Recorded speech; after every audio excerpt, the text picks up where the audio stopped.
আসসালামু আলাইকুম বন্ধুরা, সবাই কেমন আছেন? আশা করি সবাই ভালো আছেন। আলহামদুলিল্লাহ আমিও ভালো আছি। এই যে দেখাইছিলাম একটা প্রেসার কুকার বা রাইস কুকার, যেটাই কাজ করেন এটাতে সেটাই হয়। এর একটা ভিডিও আমি গতকালকে আপনাদেরকে দেখাইছিলাম যে অন হচ্ছিল না। কী কারণে অন হচ্ছিল না সেটা আমি আজকে চেক করার জন্য খুলছি। খোলার পরে আমি দেখলাম যে এই যে দেখেন এখানটায় ফিউজ পুড়ে গেছে। আর এই যে একটা ফিল্টার ফিল্টার ক্যাপাসিটার আছে, ফিল্টার ক্যাপাসিটারটা ফাটে গেছে।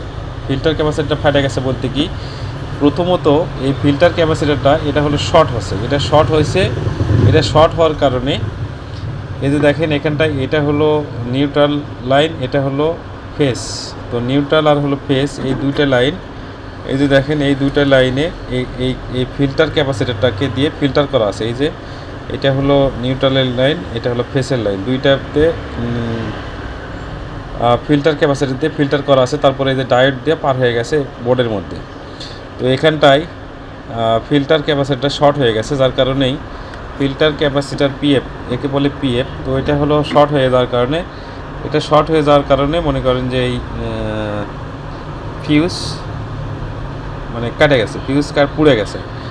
তো এখন এটাকে যা করতে হবে সেটা হলো যে এই ফিল্টার ক্যাপাসিটার এটাকে খুলে ফেলবো আর নতুন করে একটা ফিউজ লাগবে।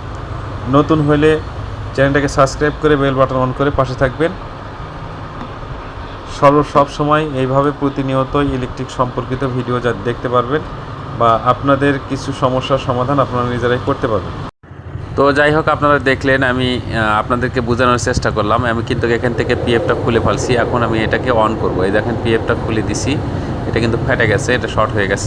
শর্ট হয়ে যাওয়ার কারণে ফিউজটা কেটে গেছে, তো তার কারণে অন হচ্ছে না। তাই এখন আমি অন করে দেখবো যে অন হয় কি না।